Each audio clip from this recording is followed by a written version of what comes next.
Chosen one, listen carefully. Heaven is silent, and that silence is not absence but preparation. The stillness you feel around your life is not the end of something. It is the divine pause before the unveiling. The seventh seal hovers in the hands of the Lamb, and creation itself seems to hold its breath. Every whisper of wind, every flicker of light seems to wait for a command from the throne. You can feel it in your spirit. The air is heavy with something holy. You have walked through confusion, endured rejection, and wondered why the noise of the world grew quieter around you. People faded, opportunities closed, doors that once swung open suddenly locked. It felt like loss, but it was separation. You are not being punished, you are being positioned. The silence that surrounds you is heaven rearranging itself to make room for your calling. Nothing is missing, everything is being measured. It was declared in the book of Habakkuk, chapter 2, verse 20. The Lord is in his holy temple, let all the earth be silent before him. When God rises to speak, creation must quiet itself. When he prepares to reveal what was hidden, even angels stop singing. That is what you are standing in now, the stillness of the throne room, the pause of prophecy before fulfillment. The seventh seal is about to break, and your name is written into its moment. You have wondered why everything around you stopped moving, why your prayers felt unanswered, why heaven seemed quiet. It is because you have reached the threshold where revelation meets responsibility. When God is about to trust you with more, he first quiets the distractions. He isolates his chosen ones not to abandon them, but to anoint them. This is that season. There is power in this quiet. It is here that you will begin to hear again, not with your ears, but with your spirit. The stillness becomes your training ground. You learn to sense the shift in the unseen, to recognize the soft voice that once was drowned out by noise. The silence before revelation is where discernment is born. Chosen one, this is your pause before power. You are not waiting for God to move. God is waiting for you to recognize the moment. The seventh seal is not merely a cosmic event, it is the unveiling within you. Every hidden gift, every word of wisdom, every fragment of courage you thought was gone is about to rise to the surface. This is your divine unveiling. Do not fear the quiet. Many fear silence because it exposes what they have been running from. But you were born for this stillness. The same spirit that hovered over the chaos in Genesis is hovering over your life again. Darkness cannot comprehend what is forming in your silence. Every unanswered prayer is not denial, it is gestation. What heaven is forming within you must be carried in stillness before it is born in power. Soon, movement will return. When it does, it will not be random, it will be divine sequence. You will begin to see how every delay was direction. You will understand that heaven's timing never failed you. It refined you. You are learning how to wait not as a victim, but as a vessel. When the seventh seal opens within you, it will not be noise that comes forth, but revelation pure, unshakable truth that will shift atmospheres. You were never called to be part of the background. You were chosen to stand in the silence of heaven and listen until the command is spoken. When others panic, you remain. When others complain, you worship. When others doubt, you discern. That is what it means to be chosen in the days of unveiling. So right now, lift your spirit. Let stillness become your sanctuary. Every breath you take in this quiet is sacred. Heaven is near, and God is not distant, he is deliberate.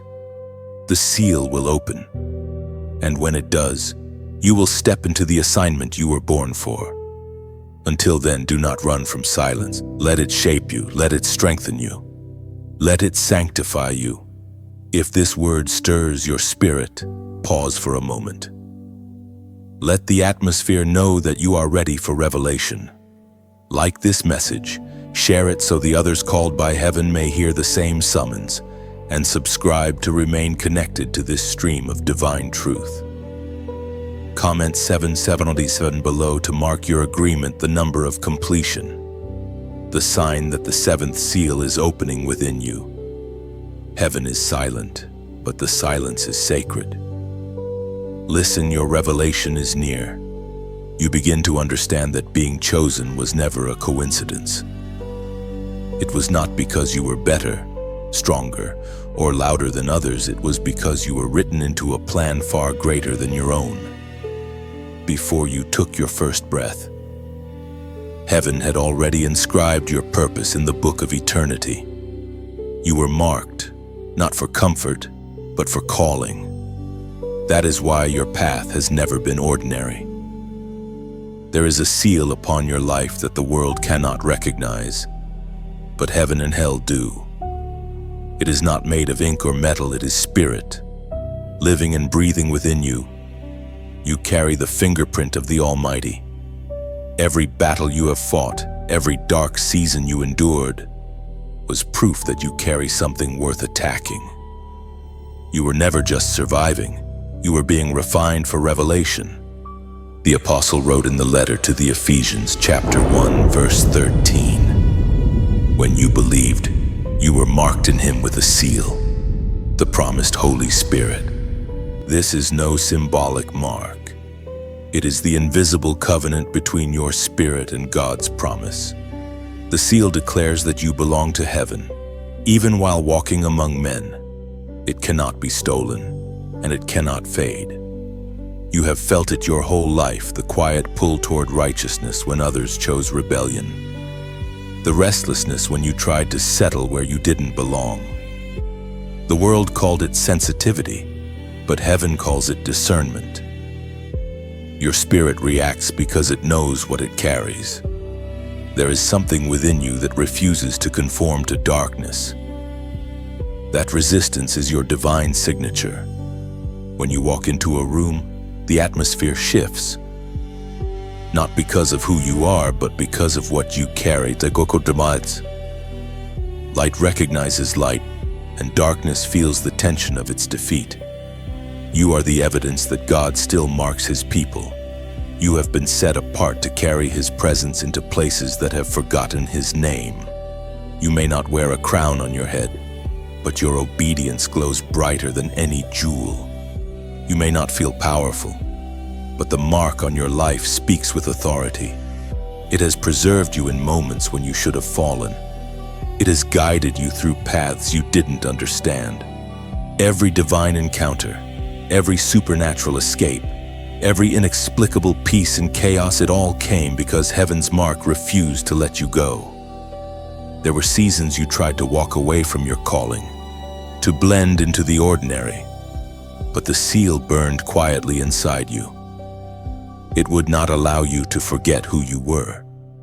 The world's patterns could not fit the mold heaven placed on your soul. You belong to a different order, a higher kingdom. That mark is your reminder. Understand this: being marked is not only an honor, it is a weight. To carry heaven's imprint means to walk in responsibility. You cannot move carelessly because every step you take echoes in the spirit. Every choice you make carries consequence beyond your own life. The anointing on you is not just for survival, it is for influence. You have been sealed so that through you, others may encounter the living God. Sometimes this mark brings isolation. People withdraw without explanation. Opportunities close without reason. But what you think is rejection is actually redirection. God removes distractions so that your ears can hear his voice again. You are being trained to recognize the language of heaven, a language not made of words, but of movement, timing, and peace. When the mark begins to speak, your old life will no longer fit. You will find yourself drawn to purity, to purpose, to prayer. Your appetite for mediocrity will vanish. You will crave truth more than approval, presence more than applause. The Holy Spirit within you will start to lead with precision, pulling you away from what is comfortable into what is eternal. And through it all, you will come to know that this mark is both your covering and your calling. It shields you from destruction and points you toward destiny. You are not random, you are registered in heaven. Every breath you take is an extension of that covenant. You are marked by heaven, sealed with Spirit, and sustained by grace. And soon, the world will recognize what heaven has always known, that you are not of this age, but of a kingdom that cannot be shaken. You walk forward now, not in fear but in quiet authority, carrying the invisible mark that declares you were chosen before the foundation of the world. Every step you take ignites unseen realms. Heaven watches, hell trembles, and creation waits for the revelation of the one marked to carry divine fire. The shaking has begun. Not all earthquakes start in the ground, some begin in the soul. You can feel it, that trembling inside you that refuses to be ignored. It is not fear, it is awakening. Heaven is separating what was temporary from what is eternal. Everything unstable in your life is being exposed, not to destroy you, but to reveal what cannot be shaken. You were never meant to build your identity on things that shift. God is shaking the foundation so that only truth remains. The job, the relationship, the comfort you once leaned on, all of it is being tested. When the shaking comes, false strength crumbles, but true strength stands tall. And you, chosen one, are being refined into something unbreakable. This is not judgment, it is alignment. Heaven is making a clear distinction between those who carry light and those who only imitate it. You have felt that pull away from people and places that once felt safe. It is not rejection, it is separation. God is calling you out from the common so that He may reveal the uncommon within you. The Spirit spoke through the Apostle Paul in the letter to the Hebrews, chapter 12, verse 27. The words once more indicate the removing of what can be shaken, that is, created things, so that what cannot be shaken may remain. Everything that can fall away must fall, and everything eternal must rise. That is the work happening in you right now. You have prayed for growth, and this is how heaven answers. Growth does not come through comfort, it comes through collision. The pressure you feel is proof that something sacred is expanding within you. The weight is not punishment, it is preparation. The shaking of your surroundings is heaven's way of saying, you have outgrown where you are. So stand still in the quake.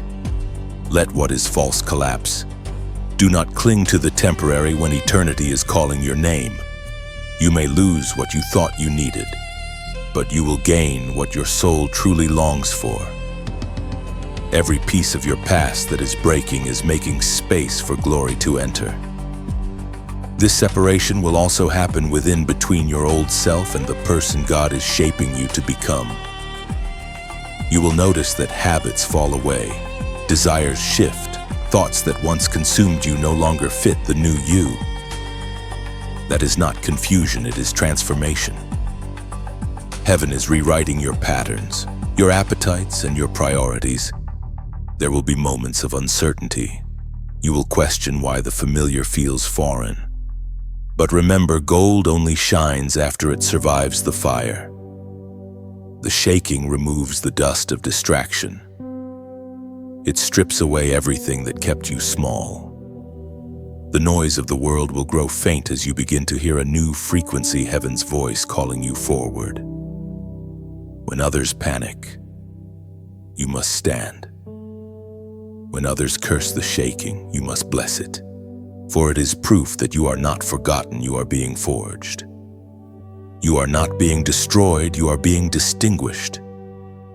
The same wind that topples the weak will strengthen the rooted, and you, marked one, are rooted in the unshakable. Look around you now. Everything that once defined stability is trembling, yet in the middle of it all, you remain. That is your testimony. That is your mark. When the world shakes, and you still stand in peace, you prove to all creation that God's hand is upon you. When this storm passes, you will not return to what was, you will rise into what is coming. The shaking will give birth to clarity. You will know who truly walks with you, what truly matters, and what heaven has preserved for your next chapter. And now, pause for a moment. Let your spirit agree with this word. Comment "I stand firm" below, not as a phrase, but as a declaration. It means you refuse to fear the shaking, because you know the foundation beneath you is divine. The separation has begun, but so has your rising. What falls away is not your loss, it is your liberation. Stand firm. The unshakable in you is being revealed. You will soon see that every tremor was holy design. What once felt like destruction was direction. God shakes what's false so your roots can reach truth. He removes instability to anchor you in eternal strength. When you declare "I stand firm," you align your spirit with heaven's foundation. It means you choose trust over fear, faith over confusion. This simple confession shifts atmospheres, reminding darkness that your ground is God's unshakable promise. There comes a moment when you realize that the scroll you've been searching for in heaven has been hidden inside of you all along. Every word written in divine ink, every revelation sealed by the hand of God, it's been waiting quietly in your spirit, waiting for the appointed time to unfold. You are not merely a reader of prophecy. You are a living continuation of it. The scroll represents purpose, identity, and divine instruction. It is the eternal blueprint of who you were meant to become. From the moment you were formed, heaven placed within you a script that only obedience can reveal. You have been feeling its pull, the sense that there's something more, something you can't quite name but can't ignore either. That longing is the scroll stirring within you. This is why ordinary life cannot satisfy you. You've tasted the temporary, and it has left you hungry for eternal things. The dreams that others dismiss as unrealistic are the fragments of the scroll whispering truth. You feel it most in solitude, those quiet moments when you sense that you were designed for something sacred. The voice of destiny doesn't shout, it stirs. It moves gently beneath the surface of your awareness until you finally turn and listen. The prophet Jeremiah recorded in chapter 20, verse 9. His word is in my heart like a fire shut up in my bone. I am weary of holding it in, indeed I cannot. That is the nature of the scroll within you, it burns. It will not let you settle. You can try to silence it, ignore it, or run from it. But sooner or later the fire will rise again. Some spend their whole lives chasing purpose outside themselves, never realizing that divine purpose must first awaken within. The scroll of your life is not written on paper. It is etched into your spirit. When you begin to pray not for things but for understanding, the seals of that scroll begin to loosen. Revelation flows piece by piece, and you start to remember who you really are. This remembering is not an intellectual act. It is spiritual recognition. You are not learning new things. You are awakening to ancient truths planted in your soul before you were born. When you align with that inner scroll, heaven aligns with you. Doors open not by effort but by resonance. You find yourself in the right place at the right time because destiny recognizes its own signature. There will be moments when what you carry feels too heavy, too sacred to share. You will feel misunderstood, perhaps even rejected by those who cannot perceive what is hidden inside you. But remember, scrolls are not meant for everyone's hands. Only the one chosen to open it can understand its meaning. Others may see the outer covering, but only you can feel the words written on your heart. This is why isolation often precedes revelation. When God wants to activate the scroll within you, He first quiets the external noise. You might call it loneliness, but heaven calls it consecration. The silence you endure is the chamber where revelation matures. If you rush the process, the scroll remains sealed. But if you stay, if you listen, the words will begin to glow within you, revealing step by step what you were sent to do. The scroll will not unveil everything at once. God gives revelation by measure, not all at once, so that faith may walk where sight cannot. What you know today is enough for today. Tomorrow will reveal the next line. That is how trust is built, one divine sentence at a time. You must learn to carry revelation with humility.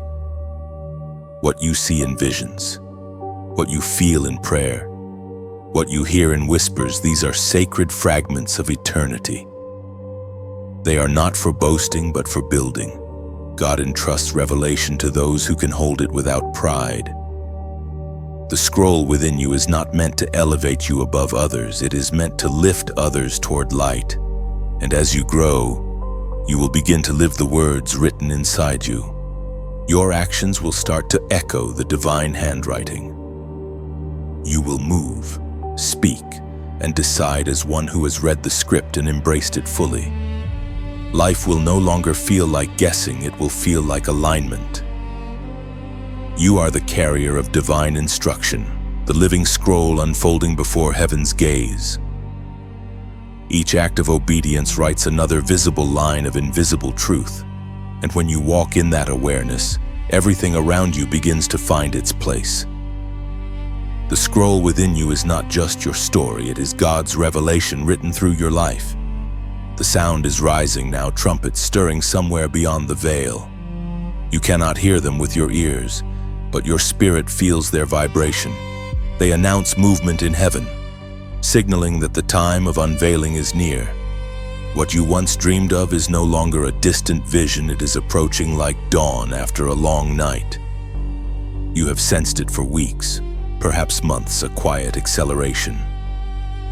The atmosphere feels different, charged, alive. That is not imagination, that is divine momentum. Heaven is awakening your spirit to its rhythm.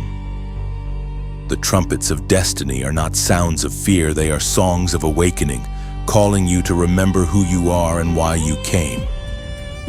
Every chosen one hears this sound differently. For some, it comes as conviction, for others as inspiration.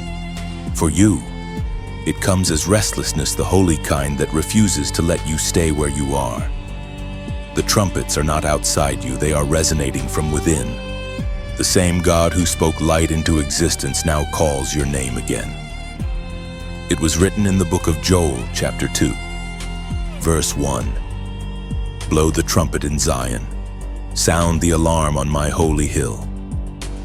Let all who live in the land tremble, for the day of the Lord is coming. These words are not meant to frighten you, but to awaken your courage. You are not being summoned to destruction, you are being invited into destiny. The shaking of the earth in the last season was preparation. Now comes the announcement. Heaven does not call where it has not prepared. The trumpet does not sound where purpose is absent. If you are hearing the call, it is because you have been chosen to rise. The same spirit that stirred prophets and kings is stirring you now.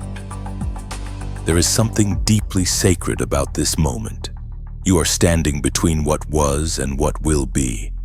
The air around your soul is thin, fragile, holy. You feel it, your heart racing, not from fear but from recognition. You know something greater is being written through you, something eternal. The sound of the trumpet doesn't command you, it invites you. It says, "Come higher." Every time heaven releases a trumpet, the world below shifts.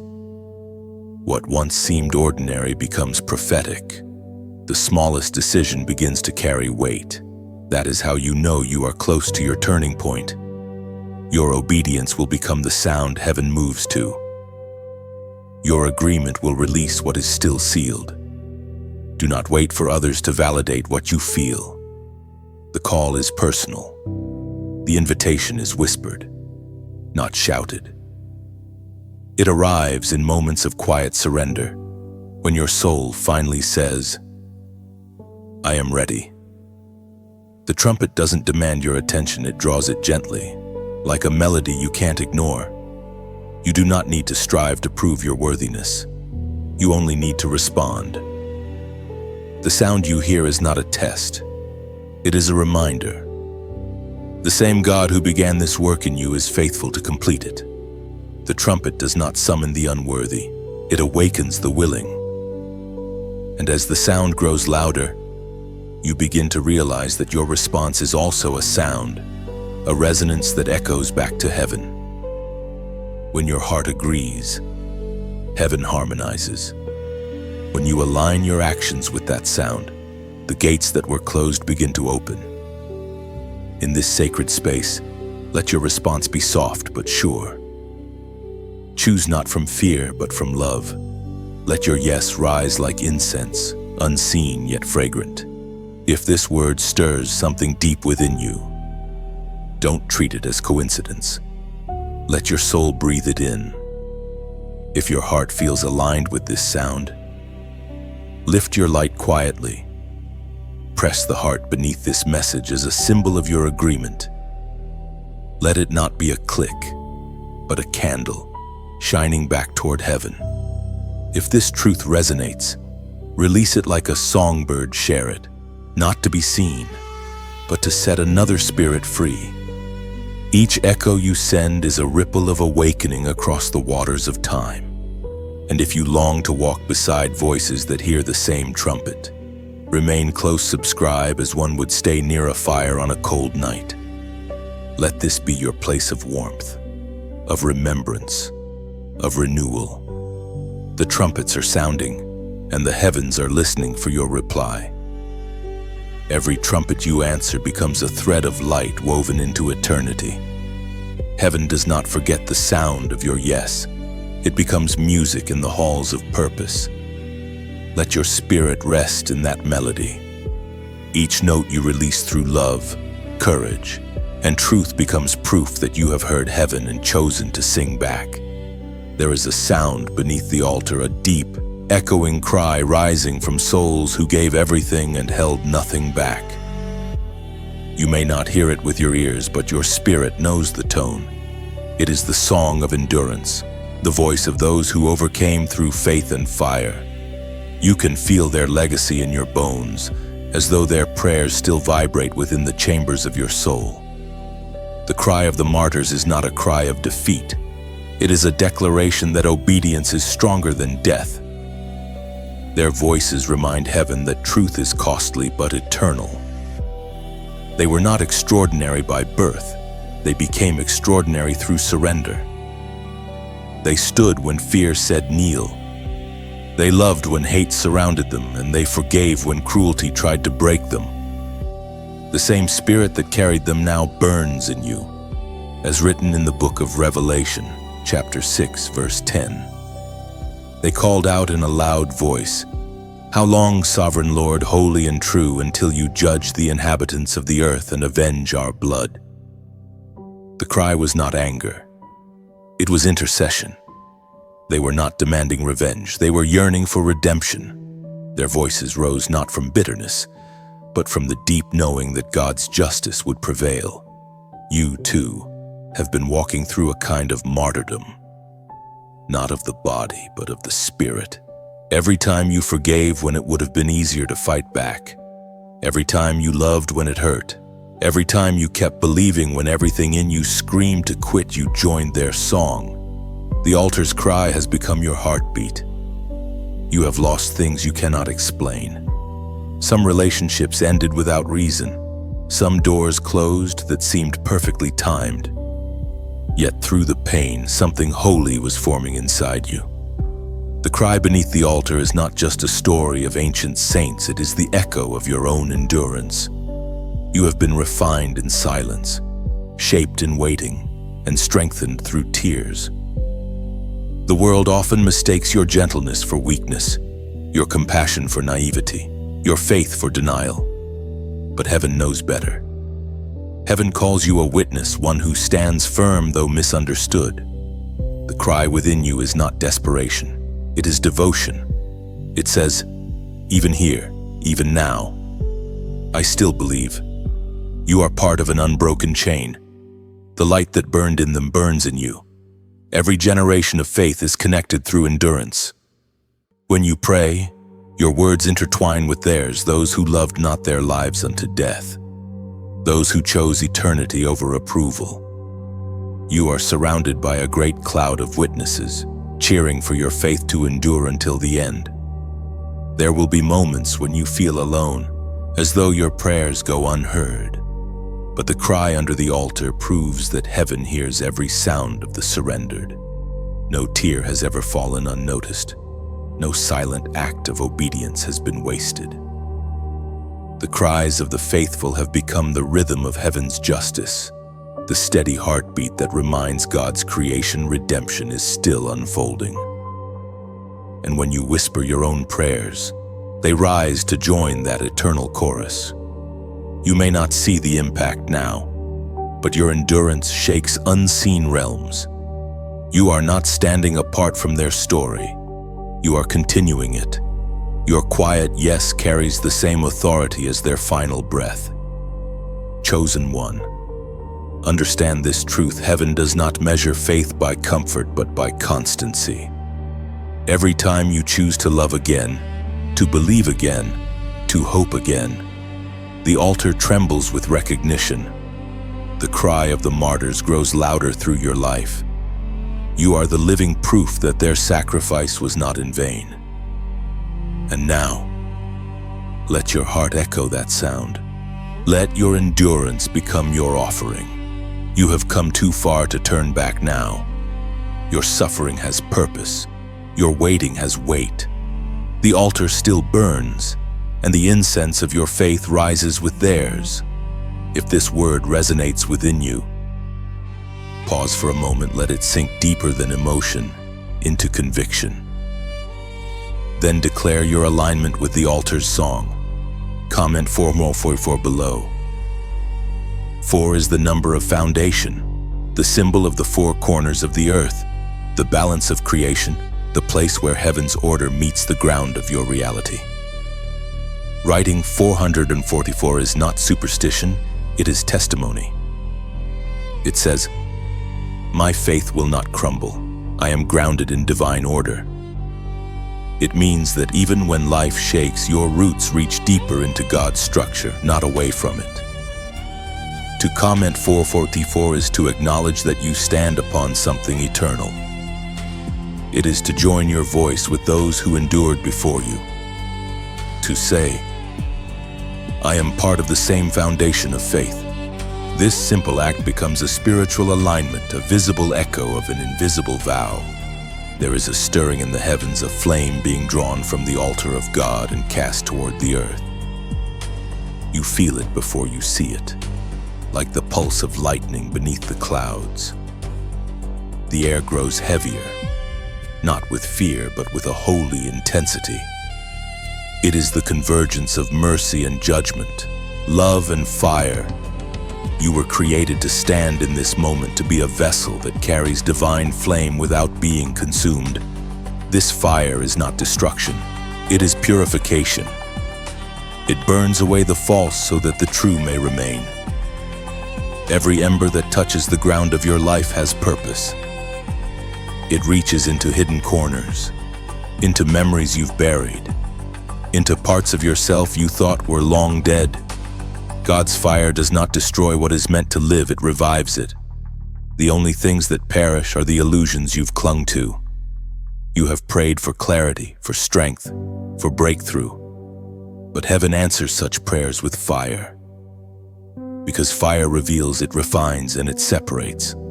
When you ask to be purified, heaven did not send comfort, it sent combustion. You may not have recognized it at first, but now you see it clearly. Every trial, every heartbreak, every sudden change was a spark sent to awaken the flame within you. It was proclaimed in the book of Malachi, chapter 3, verse 2. For he will be like a refiner's fire or a launderer's soap. He will sit as a refiner and purifier of silver. That is the work being done in you now. The refiner is not distant. He sits close, watching over the process. He knows exactly how much heat to apply and when to pull you from the furnace. He will not allow the flames to destroy what he himself has chosen. The fire cast to the earth is not random, it is relational. It responds to obedience. Wherever hearts are surrendered, the fire falls. You are becoming an altar yourself, a living vessel where heaven meets humanity. Every time you yield, a spark ignites. Every time you forgive, the flame grows brighter. Every act of faith becomes kindling for the Spirit. You may notice lately that your prayers feel heavier, your discernment sharper. That is because the fire in you has matured. You are no longer praying for mere survival. You are interceding for transformation. You are not asking God to remove the fire, you are learning to carry it. There is a sacred dignity in that surrender. It is the maturity of those who have walked through flame and learned that they cannot be burned by what they were born from. This is why your presence now unsettles the comfortable. The light in you exposes what prefers darkness. You have become both mirror and flame, reflecting truth, burning through pretense. Do not be surprised if some distance themselves from you. Fire always creates separation. Some will see the glow and be drawn closer. Others will feel the heat and turn away. That is not your rejection. It is heaven's refinement of your surroundings. There is also beauty in this fire. It gives you eyes to see beyond pain. What once felt like loss now glows with meaning. Every scar becomes a testimony, every tear a reflection of light. The fire reveals hidden gold strength you didn't know you had, compassion you didn't know you could give. It is teaching you to live from the core of your spirit rather than the surface of your circumstance. The longer you carry it, the more you realize that this fire is alive. It breathes. It moves, it searches. It is not content to remain in one place. It wants to spread through your words, your touch, your prayers. It was never meant to stay contained. You are a torchbearer, chosen to pass the flame forward to ignite faith in others who have forgotten their own spark. And yet, even as you carry it, you remain dependent on the one who sent it. You do not control the fire. You steward it. You cannot command it. You cooperate with it. To carry divine flame is to walk in humility, knowing that the same heat that empowers you also purifies you. This fire is heaven's answer to darkness. It does not argue, it consumes, and it does not explain, it reveals. And as it burns through you, it will light paths that others feared to walk. That is how revival begins, not with noise, but with one heart fully aflame.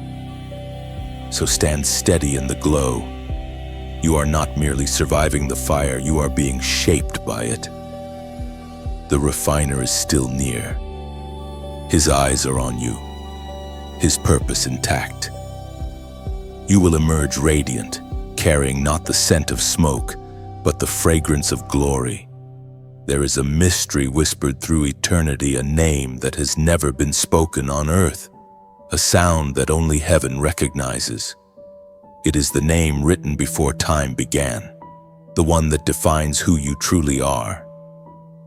Not the name given by parents, not the one called by friends or recorded in systems, but the secret identity that carries your purpose and essence, the hidden name. You have carried hints of it your entire life. It speaks in the quiet longing that never leaves, in the strange familiarity you feel with places you have never been. It is the echo of who you were before the world told you who to be. The hidden name is not just a word, it is an assignment, a vibration of heaven embedded in your soul. Somewhere deep within, you have always known that what others call you is not the whole story. Their labels may describe your role, your past, or your mistakes, but none of them capture your essence. Your true name was given by God Himself. It holds the blueprint of your calling and the rhythm of your destiny. Every time you step into obedience, that name begins to awaken, syllable by syllable, spirit by spirit. The book of Revelation, chapter 2, verse 17, declares to the one who is victorious, "I will give a white stone with a new name written on it, known only to the one who receives it." That promise is not about a distant future, it is unfolding now. Each act of faith, each moment of surrender reveals a fragment of that divine name. The more you walk in truth, the clearer its sound becomes within you. This hidden name cannot be corrupted or stolen. It is the part of you untouched by failure, unshaken by rejection, unbent by disappointment. It is your eternal identity, unscarred by time. When the world calls you unworthy, that name speaks worth. When your mind says broken, that name answers beloved. When life says finished, that name whispers becoming. You have been through seasons where it felt like every label attached to you was heavy. Too many definitions, too many expectations. People tried to name you according to your wounds, your weaknesses, or their own limited understanding. But heaven never consults opinion when it names purpose. God never calls you by your mistakes, He calls you by your becoming. In quiet moments, you may catch glimpses of this hidden name, not in sound, but in knowing. It feels like peace where there used to be confusion. It feels like belonging where you once felt lost. You begin to recognize yourself in the way heaven sees you. That recognition changes everything. It silences shame. It uproots comparison. It frees you from needing validation from those who cannot hear what heaven calls you. Your hidden name carries weight in the unseen. When it is spoken in the spirit realm, darkness trembles. It holds authority because it was assigned by the Creator before creation existed. That is why the enemy tries so hard to rename you. Through fear, through failure, through false identity, he tries to cover the sound of what God has already declared. But no matter how deep the deception, that true name remains untouchable, waiting for your awakening. This journey of discovery is not about striving. It is about remembering. You do not find your true name by searching the world, you uncover it by walking closer with the one who spoke it. Each time you trust Him, another layer of false identity burns away. Each time you forgive Him, your tone becomes purer. Each time you choose faith over fear, you step deeper into who you have always been. There will come a day when the hidden name will no longer be a secret. It will radiate through your life like light breaking through glass. You will no longer need to explain yourself. Your very presence will declare who you are. Your words will carry weight. Your peace will carry authority, and your steps will leave traces of heaven wherever you go. Until that day, guard the mystery. Protect it from the noise of the world. You do not need to prove it or parade it. Simply live it. Let your obedience speak louder than your explanations. When the hidden name fully awakens, it will not need introduction. It will be recognized by heaven, feared by darkness, and honored by those who walk in truth. And when that name finally resounds through your being, you will know every silence, every trial, every tear was heaven carving syllables of purpose into your eternal identity. You are beginning to see how the pieces fit together, the visions, the whispers, the strange coincidences that never felt random. The scroll of destiny is unfolding, and your steps are no longer uncertain. You are walking in alignment now, guided not by instinct alone but by revelation. Heaven is not distant, it is writing through you, sentence by sentence, action by action. Every decision you make in this season carries eternal weight. The smallest yes, the quietest prayer. The unseen act of faith, all of it adds ink to the script of your destiny. What you thought were ordinary moments are actually divine appointments dressed in simplicity. You are not following a path. You are fulfilling a prophecy.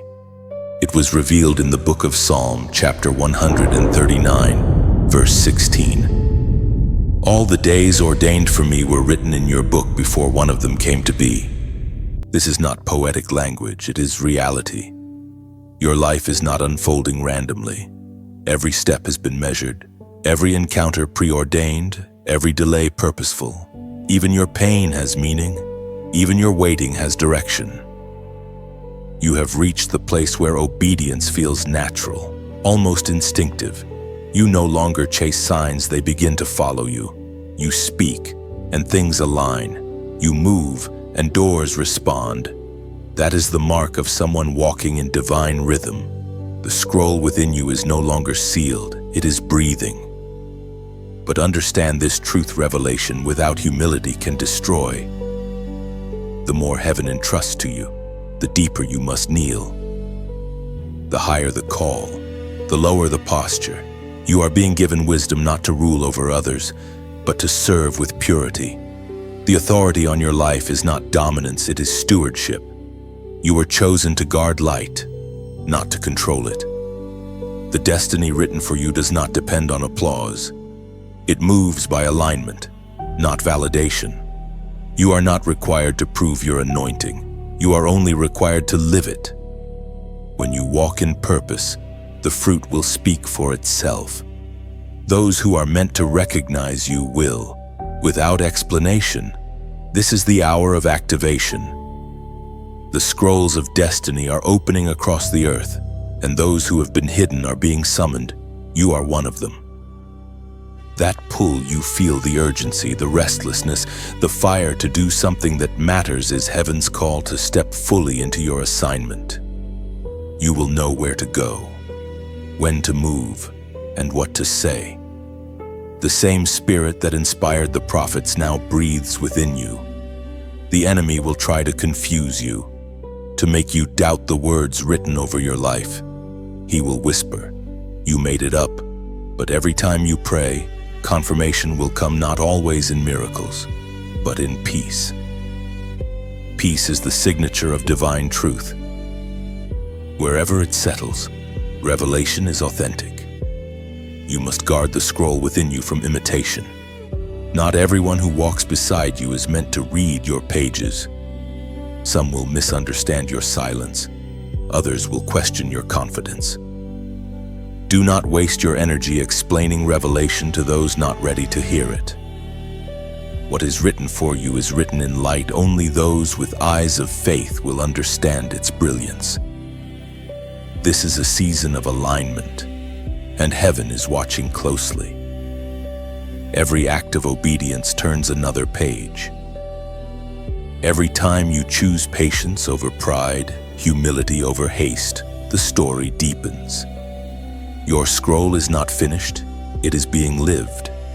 And with every heartbeat, heaven writes another line through your surrender. Now pause for a moment.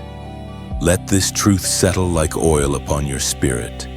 You are not behind. You are perfectly timed. Nothing was lost, only rearranged for your greater good. Comment "I walk aligned" below if your soul feels the truth of these words.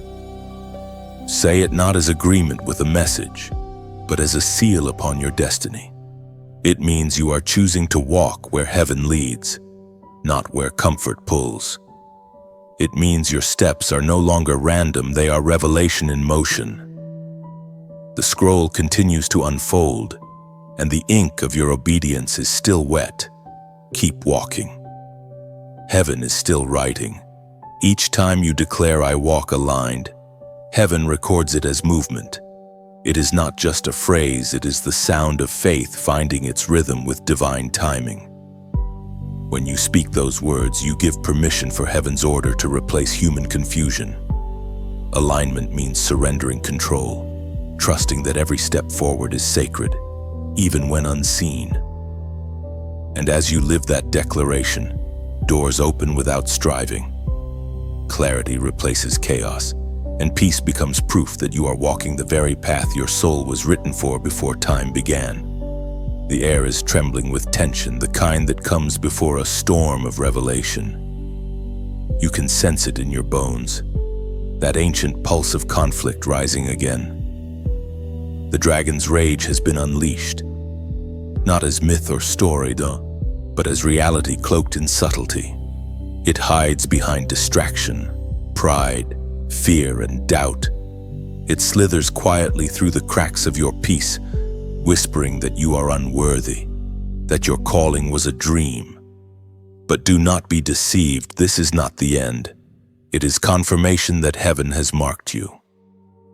You do not feel the pressure because you are weak. You feel it because you are dangerous to darkness. Every attack is a distorted compliment, a sign that your light is burning through layers the enemy cannot tolerate. The dragon is not after your possessions. He is after your clarity, your focus, your flame. If he can distract your purpose, he doesn't need to destroy your body. But what he doesn't realize is that your resilience has been forged in fire. You've already survived the flames. What can smoke do to you now? It was written in the book of Revelation, chapter 12, verse 11. They triumphed over him by the blood of the Lamb and by the word of their testimony. They did not love their lives so much as to shrink from death. This verse is not a history of victors, it is your present identity. The power that defeated the dragon still lives in you. You do not fight for victory. You fight from it. The blood already spoke your name in heaven's courtroom. The only weapon the darkness has left is distraction, and even that loses power when you stay rooted in truth. The rage you feel surrounding you is not meant to break you. It is meant to reveal how unbreakable you have become. Every wave that crashes against you only proves that you still stand. You are no longer the fragile version of yourself who needed constant reassurance. You are steady now, anchored in something eternal. The dragon rages because he knows he cannot touch what heaven has sealed. Still, you must remain vigilant, not fearful, but aware. The enemy thrives in confusion, but light dissolves every shadow. Keep your eyes fixed on the Lamb, for he is your alignment. The moment you look away, the noise grows louder, the doubts return, the weight increases, but one gaze back toward the throne and peace floods like a river. You have that power, that choice. The battle you are in is not about survival, it is about revelation. The dragon attacks because he sees what is coming, the unveiling of sons and daughters who know who they are. He fears what you will become once you realize you are not fighting him alone. Heaven stands with you. Angels flank your steps, the Lamb goes before you. The victory has already been written. You are merely walking it out. There is a fire in your spirit now, a quiet confidence that does not need to roar. You do not need to prove your faith. You simply need to live it. Every act of kindness becomes a strike of lightning. Every prayer whispered in faith becomes a sword drawn in the spirit. Every time you choose love instead of retaliation, you disarm hell without a word. And when the battle grows fierce, remember this: the rage of the dragon is loud, but the authority of the Lamb is louder still. You do not need to fight harder. You need to rest deeper. Your stillness terrifies the enemy because it mirrors heaven's composure. Silence is not surrender, it is strategy. If this word stirs something in you, let your light answer quietly. Tap the heart below as one would tend the flame of a lantern in darkness, not for applause, but for remembrance. If these truths speak peace to your battle, let your act of sharing become your offering. Send it like a candle across the sea, carrying warmth to another weary soul who has forgotten their fire. And if your spirit longs to stay near the flame that keeps awakening you, Stay close, subscribe as one who chooses to sit beside the fire rather than watch it from afar. Let this be your quiet sanctuary of light. The dragon's roar is fading, and heaven's song grows louder. What once threatened you now crowns you. You are not the hunted, you are the herald. Stand in the light, the battle is already won. And when dawn breaks, you will see that every roar only echoed your rising. The darkness was never winning. It was announcing the arrival of your unshakable light. There are two witnesses within you, two eternal voices that testify of truth and power. They are not strangers from some distant prophecy. They are the divine balance residing inside your very being. Spirit and truth, fire and word. One moves, the other anchors. One breathes life, the other defines it. Together they create harmony within your soul, ensuring that what you carry is both alive and aligned. You have felt their tension many times, the fire that wants to act, the wisdom that whispers to wait. The part of you that dreams wildly and the part that grounds those dreams in patience. Neither is wrong, both are sacred. When spirit and truth move together, creation responds. Mountains shift, doors open, hearts awaken. You were not meant to live in chaos between the two. You were designed to be their meeting place. It was spoken in the Gospel of John, chapter 4, verse 24. God is spirit, and his worshipers must worship in the spirit and in truth. This is not merely about worship, it is about existence. You were made to live as a witness of both realms, spirit giving inspiration, truth giving direction. If you carry one without the other, you become imbalanced. Spirit without truth leads to chaos. Truth without spirit becomes lifeless form. But together they birth divine order. The spirit within you is the breath of God, the wind that moves unseen, stirring conviction, giving courage, sparking revelation. It whispers ideas that seem too bold to be yours. It stirs compassion that makes you weep for people you've never met. It moves through dreams, through sudden clarity, through unexplainable peace. The spirit is movement, it refuses stagnation. When you yield to it, your life becomes fluid, guided by something wiser than logic. Yet spirit needs its counterpart, truth. Truth is the foundation beneath your feet. It is the written word that steadies the wildness of fire. Without it, passion turns reckless, and zeal burns out of control. Truth reminds you that emotion is not always revelation, that inspiration must bow to discernment. The Word of God is the lens that clarifies what Spirit shows you. It keeps you rooted so your wings don't tear from flying without direction. Inside you, these two witnesses often wrestle. One wants to leap, the other wants to learn. One wants to move mountains, the other wants to measure the cost. But this is not conflict, it is balance. God designed you to carry both so that you would move powerfully yet wisely. Spirit teaches you to trust the unseen. Truth teaches you to test what you see. When they finally walk hand in hand, heaven finds expression on earth through you. When you pray, both voices speak. One cries out, the other listens. One asks boldly, the other discerns quietly. Sometimes, the Spirit will take you beyond your understanding into situations where reason cannot guide you. But truth will always meet you there, interpreting what you experience so it can become revelation, not confusion. You will notice the difference as you grow. The Spirit will stir your heart toward people, places, or projects that align with heaven's plan.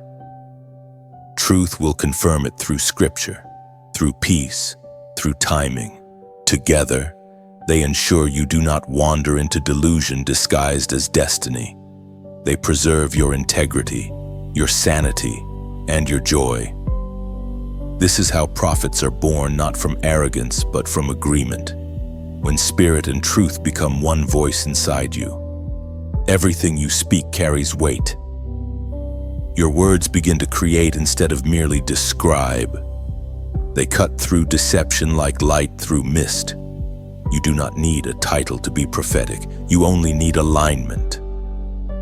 As these witnesses rise within you, your discernment sharpens. You begin to feel when a conversation carries weight or when silence is wiser. You start recognizing divine appointments before they happen.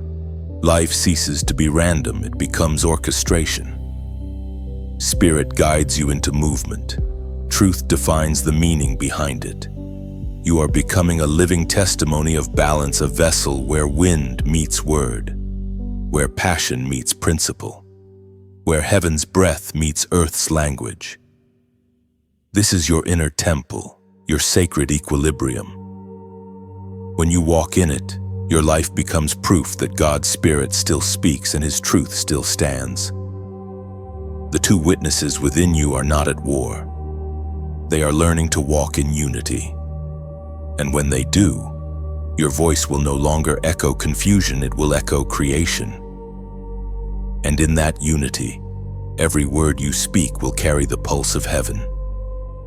Spirit will breathe through truth, and truth will shape spirit together, forming a sound creation itself cannot ignore. The air grows warmer, the atmosphere of heaven thickens around you. You can feel it not as heat, but as holiness, like fire cloaked in gentleness. This is the harvest of fire, the season where everything you have endured begins to bloom through the flames. Nothing you went through was wasted. The fire that once burned painfully now glows as light within you. It has changed you, refined you, made you unrecognizable to the person you once were. Harvest and fire are strange companions, but in the kingdom they walk hand in hand. There can be no true fruit without refining, no lasting power without purification. What you lost in comfort, you gained in clarity. The things that once bound you, the fear, the shame, the hesitation, have melted away. What remains is gold, soft enough to shape, strong enough to endure. It was written in the Gospel of Matthew, chapter 3, verse 11. He will baptize you with the Holy Spirit and fire. So this was not a threat, it was a promise. The fire that baptizes does not destroy, it anoints. It does not erase you, it reveals you. Through every flame, heaven has been forming something radiant in your character, something that cannot be taken by man or circumstance. This is the season where the harvest begins to show itself. The prayers you prayed years ago are finally beginning to push through the soil. You may not see all of it at once, but small signs appear: a divine connection, a breakthrough in peace, a sudden sense of direction. These are not coincidences, they are sprouts of answered prayer rising through ground once scorched by trial. The fire you endured was not punishment, it was process. God trusted you enough to refine you. He knew that what He planted in you could survive the heat. Every time you thought you were breaking, you were actually being molded. Every time you lost something, it was only to make room for something greater. You are standing in the field now, surrounded by the first fruits of what your faith has grown. But the harvest of fire is not only for receiving, it is also for giving. What you have gained must now be poured back into others. You carry revelation that someone else is praying for. The same flame that purified you now lights the way for those still walking through darkness. Your testimony is a torch. Your scars are seeds. When you speak, others will recognize the heat of authenticity, because your words were forged in the same furnace they are trying to survive. Look closely, and you will notice your hands no longer tremble. You move differently now. Slower perhaps, but stronger. The fire has taught you to discern what matters and what doesn't. You have learned that real power is quiet, and real purpose rarely announces itself. You are not chasing light anymore, you are the light. The fire has made you luminous.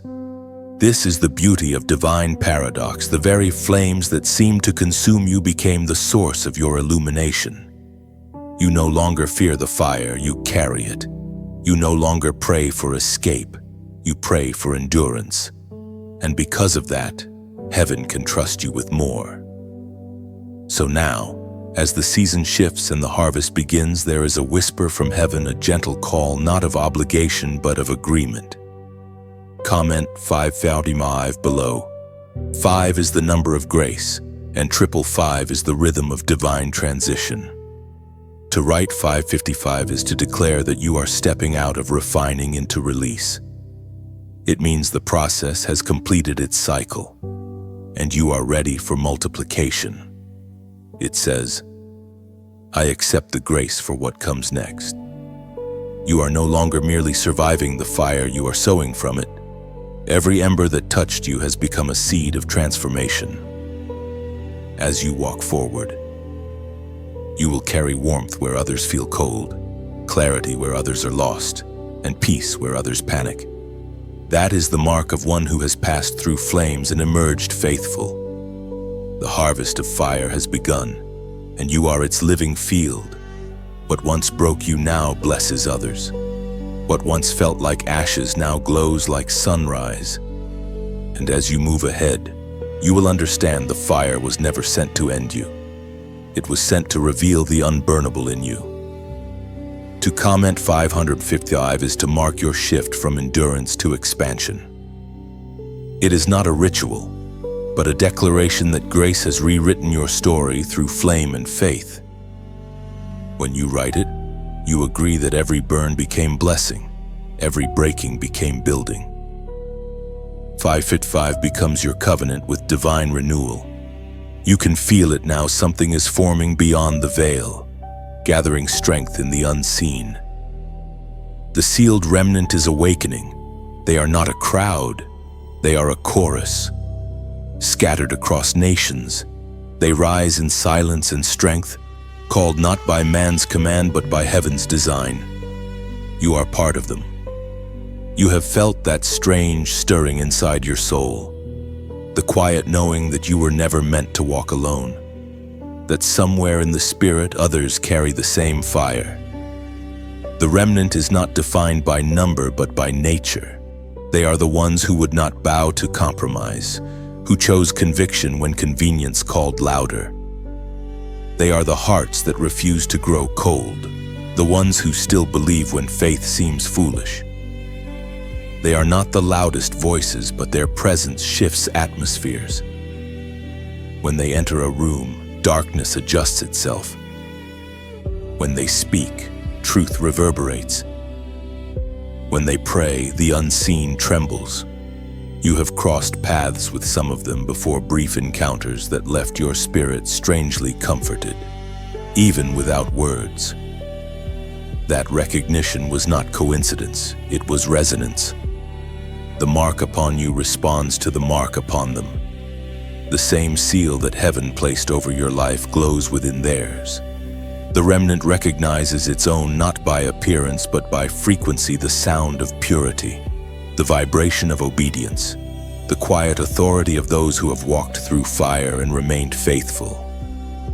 The Apostle Paul affirmed in his letter to the Romans, chapter 11, verse 5, "So too, at the present time there is a remnant chosen by grace."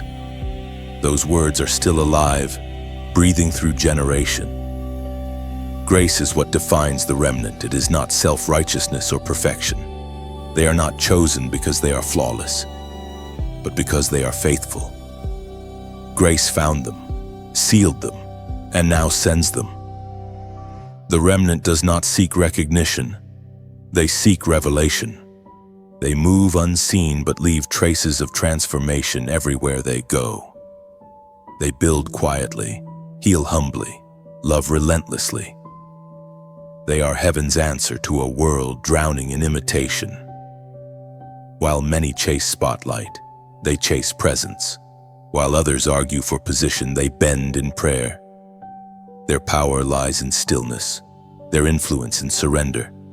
You are one of them. That is why you often felt misunderstood, why normal never fit, why compromise felt like death. It wasn't rejection, it was protection. Heaven has preserved you for a moment when the world would need purity more than popularity. Every season of silence, every delayed answer, every hidden year, it was God's way of keeping you unpolluted for the hour of release. The sealed remnant is not here to dominate, but to illuminate. They are carriers of mercy and messengers of truth. They walk as healers, prophets, teachers, restorers, but all share one pulse: obedience. Their language is love. Their rhythm is righteousness. They do not seek to be seen, but to reveal the unseen. When they speak, their words carry the fragrance of eternity. And though scattered, they move as one body. You might never meet most of them in this lifetime. Yet your spirits are woven together through divine thread. Each act of faith from one strengthens the others. Each prayer whispered in one corner of the earth fuels the mission of another across oceans. This is the mystery of the sealed ones. They are individually hidden but corporately unstoppable. God seals what He intends to send. You have been hidden because you are holy ground in progress. The seal over your life is both protection and promise. It keeps the counterfeit away until you are ready to walk in full authority. You do not need to announce yourself, heaven already has. When the appointed time comes, the seal will open not with noise, but with light. And when it does, the remnant will rise like dawn, breaking through night, quiet, steady, unstoppable. Not to destroy, but to restore. Not to boast, but to bless. They will carry wisdom into chaos, peace into panic, truth into deception. The world will not recognize their faces, but it will feel their impact. You are part of that company. You have been chosen by grace, trained by trial, refined by fire, and sealed by purpose. You carry a light the world did not give, and it cannot extinguish. The time of unveiling is near. The remnant is ready. And through you, heaven will breathe again. You will know them not by their words, but by the peace that follows their presence. They carry silence that speaks louder than any sermon.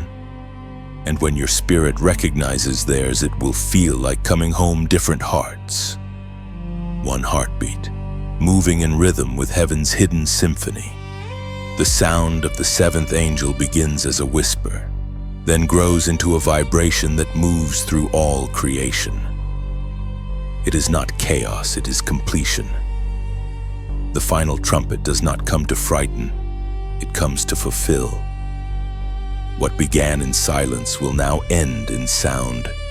You have walked through seals, fire, separation, and refinement, and now heaven prepares to declare, it is done. This moment is unlike any other. You feel it not in your ears, but in your spirit, the resonance of finality, the note of fulfillment. It is not the end of the world, it is the beginning of order. The cry of the seventh angel marks the alignment of heaven and earth, spirit and matter, promise and manifestation. You have been walking toward this sound your entire life without realizing it. Every act of faith, every moment of endurance has been leading you to this convergence. Heaven's record speaks in the book of Revelation, chapter 11, verse 15. The seventh angel sounded his trumpet, and there were loud voices in heaven which said, "The kingdom of the world has become the kingdom of our Lord and of his Messiah, and he will reign forever and ever." The angel's cry is not destruction, it is declaration. It announces sovereignty restored, chaos conquered, and creation reclaimed. That sound is now echoing through your life. Every place where confusion ruled is being reclaimed by clarity. Every corner of your heart, once divided between fear and faith, is finding its allegiance. You are being gathered back into wholeness. The cry of the seventh angel is heaven's way of saying, "Take your rightful place. You are no longer a wanderer searching for purpose. You are a vessel standing in it. This is what divine completion feels like, not loud celebration, but deep knowing. It feels like peace so heavy it silences anxiety, like stillness so vast it quiets every unfinished thought. When heaven declares completion, even your questions begin to rest. You stop striving to make sense of everything, because you realize sense was never the goal. Surrender was. The cry of the seventh angel also carries weight. It divides illusion from truth. It calls you to release what was temporary so you can embrace what is eternal. You may find old identities dissolving, relationships shifting, priorities rearranging. That is not loss, it is alignment. What belongs to the kingdom remains. What does not simply fades. The trumpet does not destroy, it purifies by vibration. In this season, you will notice that peace becomes your compass. Where peace dwells, purpose flows. Where agitation persists, God is still adjusting something. The sound of the seventh angel brings you into that awareness. It teaches you to move with heaven's rhythm, to act not from reaction but revelation. You will find yourself walking slower, speaking less, discerning more. It is not weariness. It is wisdom. There is beauty in this sound. It calls forth courage in the quiet-hearted, restoration in the broken, and authority in the overlooked. It awakens within you a regal confidence, not arrogance, but awareness that you belong to a kingdom that cannot be shaken. The cry of the seventh angel is your commissioning. You are not waiting for heaven to speak, it already has. The sound is moving through you now. This is why you have felt the inner trembling lately, the subtle shift inside your spirit. It is not fear, it is the power of fulfillment. Heaven is adjusting the frequency of your life to match your original design. What once felt chaotic will soon make sense, not because circumstances changed, but because your perception did. You are hearing what creation has been waiting to hear, the sound of completion within human form. And as that cry resounds, something remarkable happens. Everything unfinished within you begins to find closure. The words you never said, the wounds you never understood, the hopes you thought forgotten all begin to find meaning under this sound. Heaven redeems even your silence, even your sorrow. You have arrived at the threshold of divine completion, where every fragment of your journey begins to harmonize. The same hand that opened the first seal now writes the final note of this chapter in light. You have not reached the end, you have reached establishment. The kingdom within you has taken form, and heaven whispers, "It is fulfilled." And in that fulfillment, you will sense the stillness of eternity resting inside you. Nothing missing, nothing broken, only divine order breathing quietly through every heartbeat. The cry of the seventh angel fades, but its echo remains. It becomes the rhythm of your peace, the proof that completion has found you.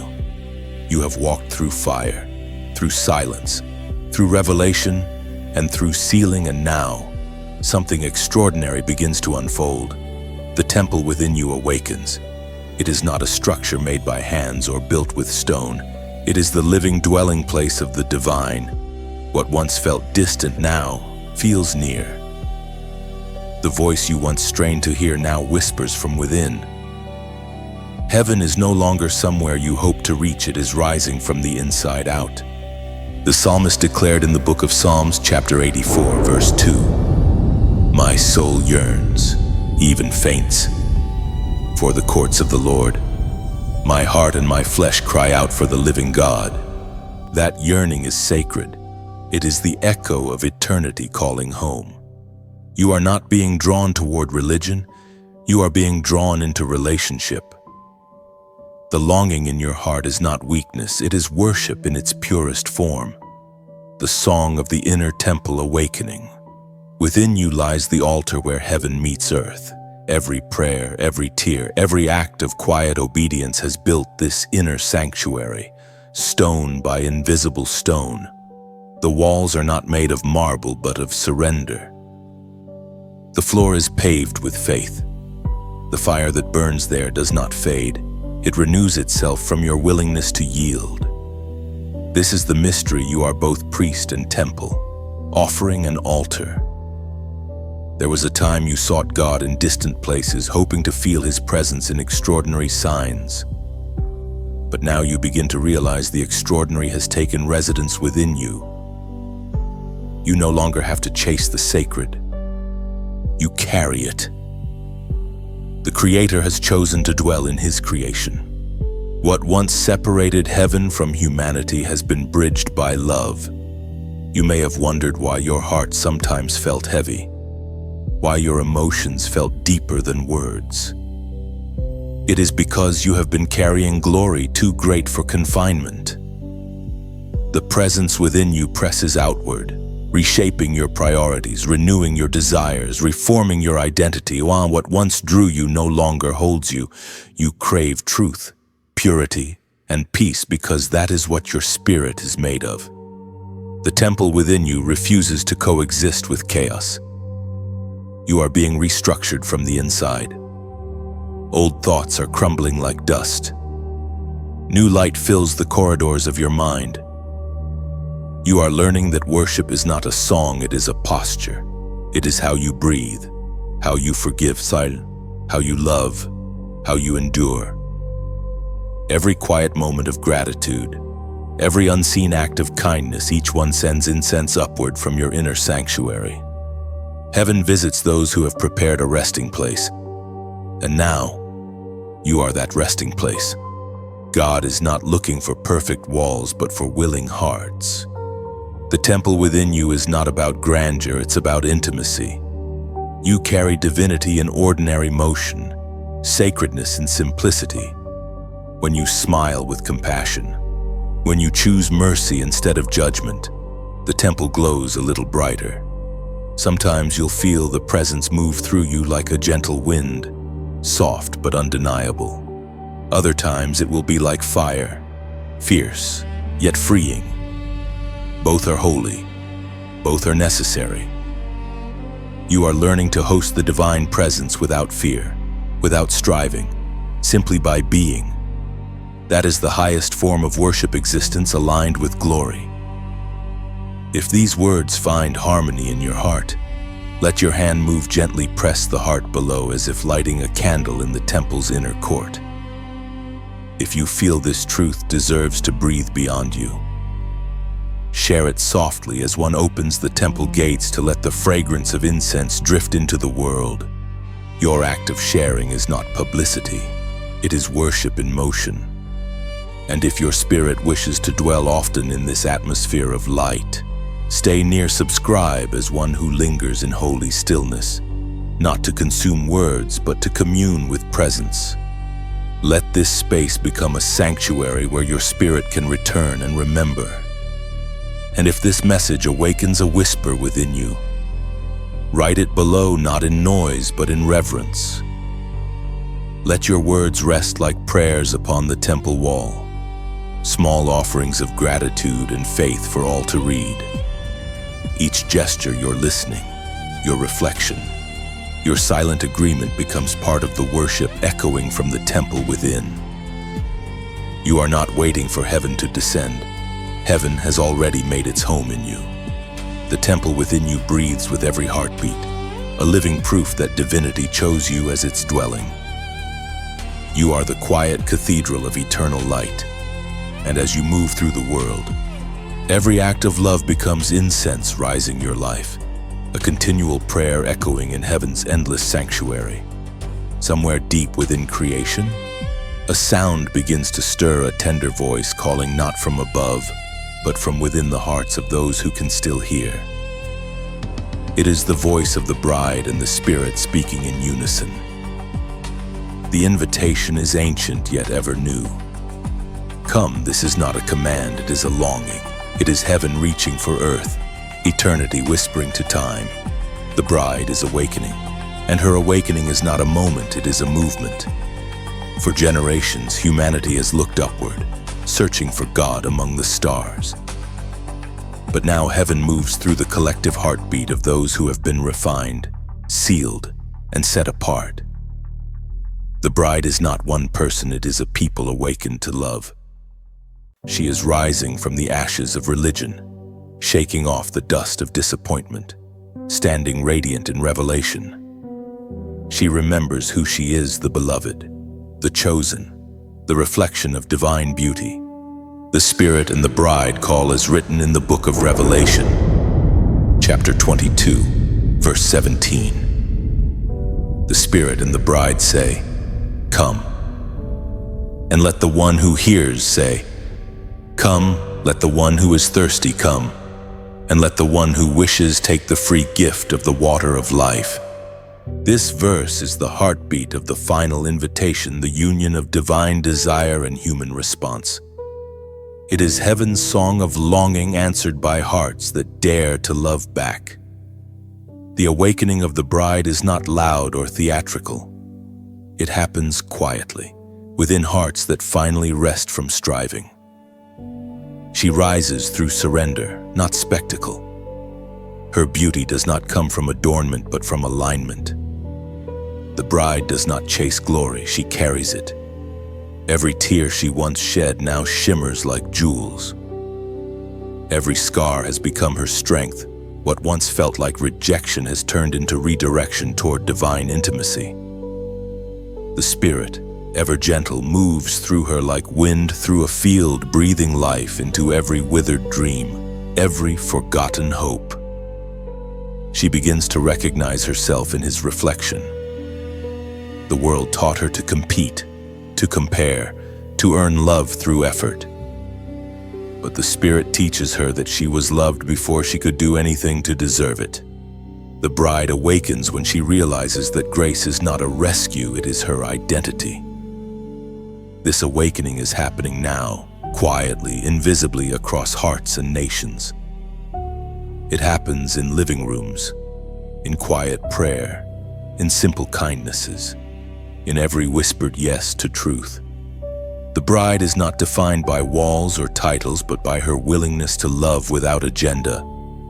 She is the remnant who has traded fear for faith, offense for forgiveness, and performance for presence.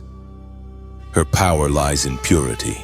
As the bride awakens, the Spirit intensifies, and heaven and earth draw closer, like two currents merging into one river.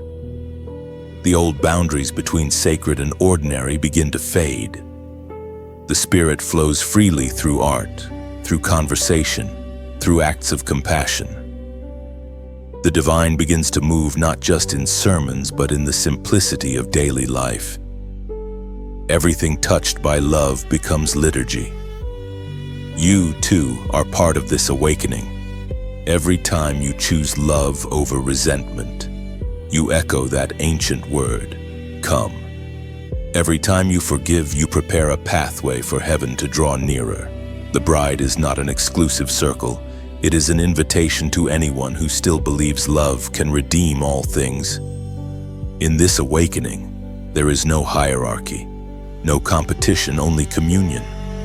The bride and the Spirit speak one language, desire for union. The closer they draw together, the more the world begins to heal. Fear loses its vocabulary. Division loses its breath. In their union, time itself bends toward eternity. And as the bride awakens fully, she becomes luminous. Her love begins to rebuild what hatred tore apart. Her compassion restores what judgment abandoned. She is the evidence that heaven has not given up on humanity. She walks the earth as the embodied yes of God, an answer wrapped in grace. You can feel her presence everywhere now, in every act of forgiveness, in every quiet moment of truth, in every hand that reaches to heal instead of hurt. The bride's awakening is not coming, it is here. She is awake in you. She rises through hearts that choose compassion over chaos, faith over fear. The world will know her not by her words, but by the quiet light she carries. And when she walks, Heaven follows every step a vow, every breath a hymn. Through her awakening, love becomes the world's new language. There is a stillness spreading across heaven, the same sacred silence that once held its breath before creation began. The moment has come, the seventh seal is breaking. But this time, it is not a sound in the heavens or a shaking upon the earth. It is something unfolding inside of you. The final seal does not open around you, it opens within you. For ages, the seventh seal was a mystery. Prophets glimpsed it, angels guarded it, and generations longed to understand it. Yet it was never meant to remain hidden forever. The mystery of the final seal was always this: the revelation of God's dwelling inside His chosen ones. It is not destruction, it is disclosure. The breaking of the seal is heaven unveiling itself through human hearts made whole. The prophet Daniel saw in his vision, chapter 12, verse 3, "Those who are wise will shine like the brightness of the heavens, and those who lead many to righteousness, like the stars forever and ever." That light is beginning to rise now. You are part of that constellation, a radiant witness of divine wisdom awakened. The seal does not shatter, it unfolds gently, like dawn spreading across the horizon of your spirit. You feel it as peace that no chaos can touch. You sense it as clarity that ends confusion, as forgiveness that silences regret. The seal breaks quietly, and where once there was striving, there is now stillness. You no longer chase purpose, you are purpose revealed. The seventh seal does not open with thunder, it opens with understanding. Heaven and earth finally speak the same language through your life. This moment is not about achievement, it is about alignment. You have come through refining and revelation, through warfare and wonder, through silence and song. Each chapter, each trial, each tear was part of the unsealing. The weight you once felt was never punishment, it was promise waiting to be opened. And now, with a heart finally surrendered, you can bear the weight of glory without breaking. Inside you now resides an awareness too sacred for words. You know, deep within, that everything has been leading here not to an ending, but to awakening. The journey through the seals was the journey back to yourself, to the image of God that was always there beneath the layers of pain, fear, and doubt. The final unveiling is not new information, it is remembrance. Heaven does not thunder your name, it breathes it.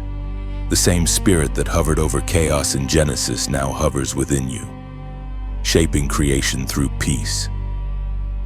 This is what the end of striving feels like: rest that moves, silence that speaks, stillness that sings. You have become a vessel of unbroken communion, a place where heaven rests and earth remembers. The world around you may not notice the change immediately, but the unseen world does. Darkness senses the loss of territory, light senses the gain. You walk differently now. There is authority in your gentleness, power in your patience, wisdom in your silence. The seventh seal has rewritten your reactions. You no longer respond from fear, you respond from fullness. The final revelation is not about escaping the world, but embodying heaven within it. You were never meant to flee from chaos, you were meant to carry calm into it. That is what it means to be sealed and unsealed, at once protected yet released, hidden yet revealed, human yet divine. You will notice how life itself begins to mirror this peace.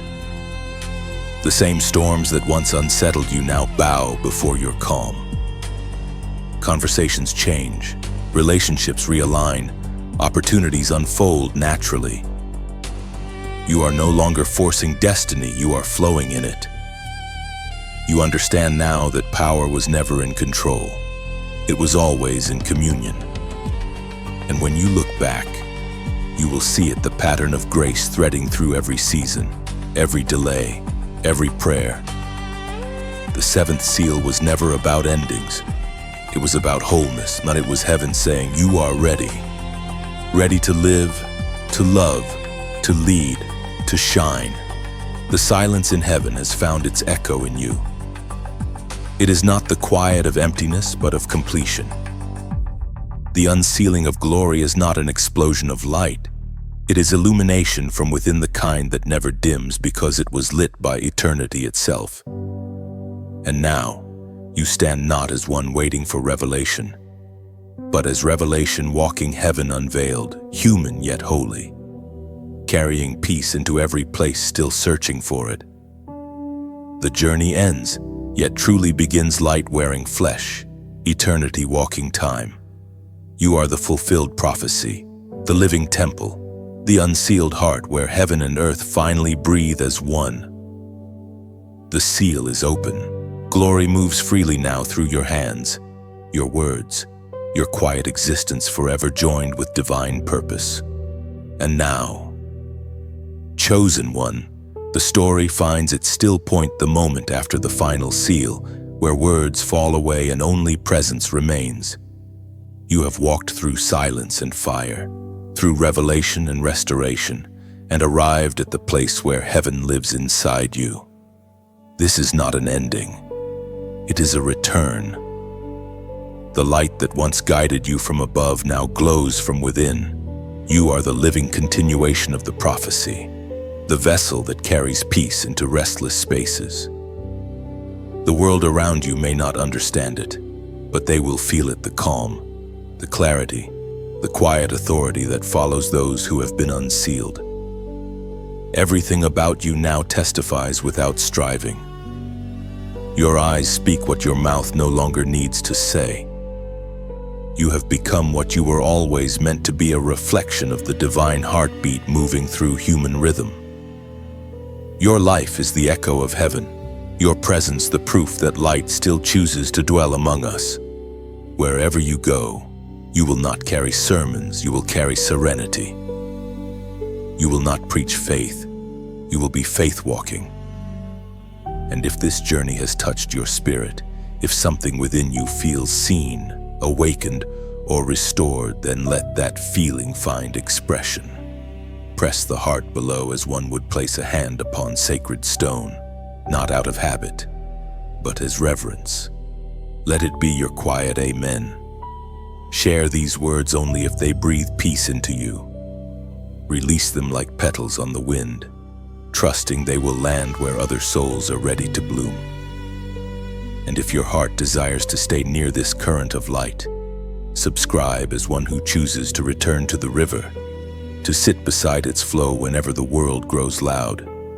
Finally, if you wish, leave a few words below, not comments, but prayers written in digital ink.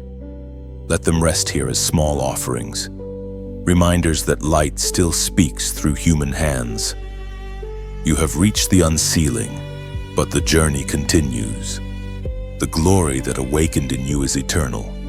Carry it gently. Let your life whisper what heaven has sung.